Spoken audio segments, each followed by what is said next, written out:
Well, for more on China's migrant workers, we're joined live from Toronto by Karen Lin, an associate at Solstice Public Affairs. Karen, welcome to the broadcast.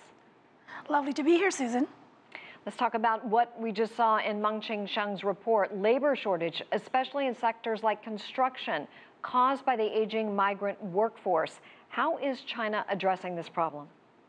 Well, I think before we go any further, we have to clearly define what a migrant worker is.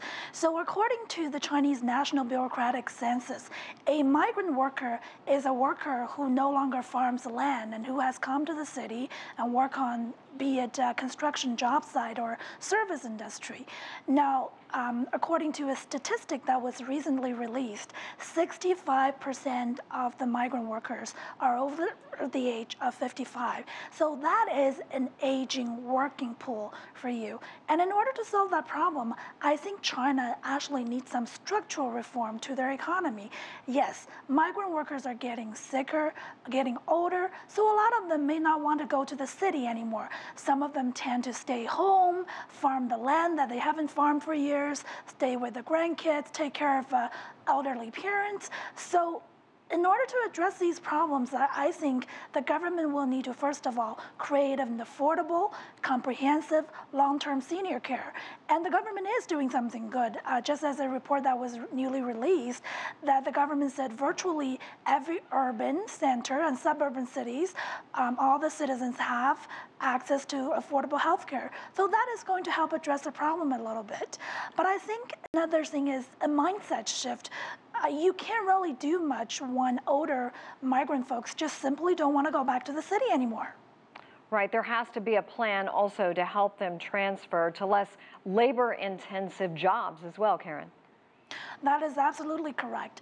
And health and safety, I know for a fact, is a big issue in the Chinese construction sector. And also there are some wage dispute as well.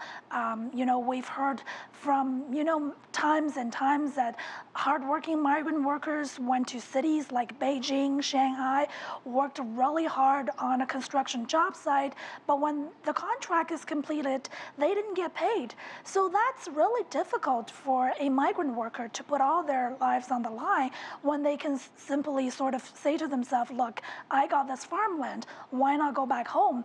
And maybe a couple of years down the road through the urbanization project, my farm is going to worth a lot more. So what is it in me that I have to come to the city and work? And a lot of them simply just don't make that choice anymore. That's right. They are offering local hukus to many of them, trying to encourage them, but it's still a tough stance for them. How are they surviving? How are they making ends meet? Well, some of them, like you said, may work in local service sector jobs, such as maybe they'll open a little bit of a nice little restaurant, a barber shop, but those are just meager means to get by. And you know what? Operating a restaurant and a barber shop tend to get really hard when your city is not as densely populated. So I do think the government will sort of need to encourage small to medium-sized entrepreneurship, especially in rural farmlands. And also the government has to offer a fair compensation package when the farmland is bought up. And most importantly, I think that a banking structure has to change a little bit, because Bloomberg News has reported that it is usually difficult for a migrant entrepreneur to get loans, even a small loan from the local bank, because either A, the bank just doesn't know the person, or they simply don't want to take a risk by lending money to a small, medium-sized business owner who used to be a migrant worker. Many of the younger generation are becoming more educated, frankly, and have less interest in these type of laborsome jobs. How do you balance the two and find the workforce for China's assembly lines?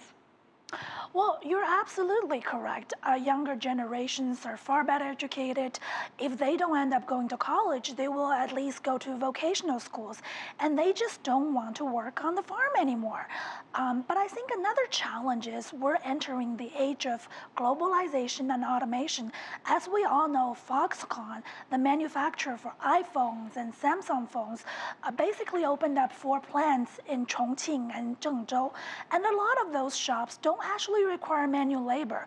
They're replaced by robotic lines, robotic arms. So this is actually not necessarily a Chinese problem.